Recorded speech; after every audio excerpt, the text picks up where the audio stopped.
தினம் ஒரு அதிகாரம் வாசிப்போமில் இன்றைய பகுதி சீராக்கின் ஞானம் அதிகாரம் 17 இறை வார்த்தைகள் 1 முதல் 32 முடிய. ஆண்டவர் மனிதரை மண்ணால் படைத்தார், மீண்டும் அந்த மண்ணுக்கே திரும்புமாறு செய்கிறார். அவர்களுக்கு ஒரு குறிப்பிட்ட காலவரையை வகுத்தார். மண்ணுலகில் உள்ளவற்றின் மீது அவர்களுக்கு அதிகாரம் அளித்தார். தமக்கு உள்ளதை போன்ற வலிமையை அவர்களுக்கு வழங்கினார். தமது சாயலாகவே அவர்களை உருவாக்கினார். எல்லா உயிரினங்களும் மனிதருக்கு அஞ்சும்படி செய்தார். விலங்குகள், பறவைகள் மீது அவர்களுக்கு அதிகாரம் அளித்தார். தம் ஐந்தறிவை பயன்படுத்தும் உரிமையை ஆண்டவர் அவர்களுக்கு அளித்தார். ஆறாவதாக தம் அறிவுத்திறனில் பங்கு கொடுத்தார். அந்த ஆறறிவையும் விளக்கும் பகுத்தறிவை 7வது கொடையாக வழங்கினார். விருப்புரிமை, நாக்கு, கண், காது ஆகியவற்றையும் சிந்திப்பதற்கு ஒரு உள்ளத்தையும் அவர்களுக்கு கொடுத்தார். அவர்களை அறிவாலும் கூர்மதியாலும் நிரப்பினார். நன்மை தீமையையும் அவர்களுக்கு காட்டினார். அவர்களின் உள்ளத்தை பற்றி விழிப்பாய் இருந்தார். தம் செயல்களின் மேன்மையை காட்டினார். தம் வியத்தகு செயல்கள் பற்றி என்றும் பெருமைப்படும் உரிமையை அவர்களுக்கு அளித்தார். அவர்கள் அவரது திருப்பெயரை புகழ்வார்கள். இவ்வாறு அவருடைய செயல்களின் மேன்மையை பறைசாற்றுவார்கள். அறிவை அவர்களுக்கு வழங்கினார். வாழ்வளிக்கும் திருச்சட்டத்தை அவர்களுக்கு உரிமையாக்கினார். அவர்களுடன் முடிவில்லா உடன்படிக்கை செய்து கொண்டார். தம் தீர்ப்புகளை அவர்களுக்கு வெளிப்படுத்தினார். அவர்களின் கண்கள் அவருடைய மாட்சியை கண்டன.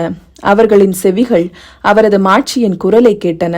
எல்லா வகை தீமைகள் குறித்தும் கவனமாய் இருங்கள் என்று அவர் எச்சரித்தார்.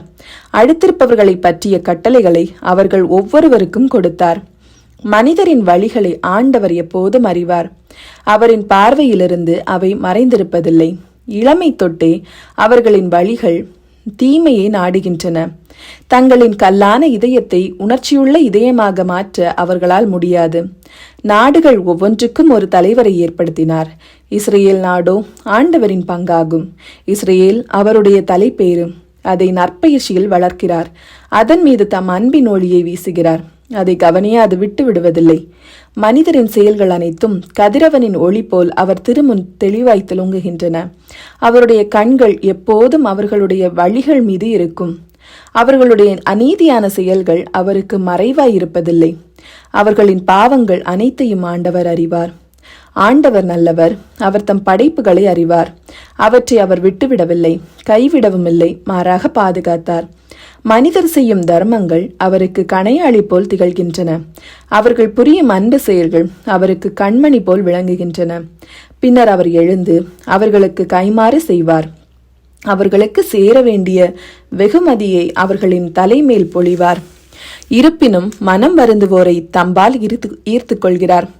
நம்பிக்கை இழந்தோரை ஊக்குவிக்கிறார். ஆண்டவரிடம் திரும்பி வாருங்கள், பாவங்களை விட்டு விலகுங்கள், அவர் திருமுன் வேண்டுங்கள், குற்றங்களை குறைத்து கொள்ளுங்கள், உன்னத இறைவனிடம் திரும்பி வாருங்கள், அநீதியை விட்டு விலகி செல்லுங்கள், அவர் அருவருப்பதை அடியோடு வெறுத்திடுங்கள். வாழ்வோர் உன்னத இறைவனுக்கு நன்றி செலுத்துகின்றனர். ஆனால் கீழுலகில் அவரது புகழை யாரை பாடுவர்? உயிர் வாழ்ந்திராதவர் போன்றே இறந்தவர்களும் அவருக்கு நன்றி செலுத்துவதில்லை. உடல் நலத்துடன் உயிர் வாழ்வோரோ அவரை போற்றுகின்றனர். ஆண்டவரின் இரக்கம் எத்துணை பெரிது! அவரிடம் மனம் திரும்புவோருக்கு அவர் அளிக்கும் மன்னிப்பு எத்துணை மேலானது! எல்லாமே மனிதரின் ஆற்றலுக்கு உட்பட்டதில்லை. மனிதர் இரவாமை பெற்றவர் அல்லர். கதிரவனை விட ஒளிமிக்கது எது? ஆயினும் சூரிய கிரகணமும் உண்டு. ஊனும் உதிரமும் கொண்ட மனிதர் தீமைகளை பற்றியே சிந்திக்கின்றனர். அவர் உயர் வானத்தின் படைகளை வகைப்படுத்துகிறார். மனிதர் அனைவரும் புழுதியும் சாம்பலுமே. ஆண்டவரின் அருள்வாக்கு. இறைவனுக்கு நன்றி.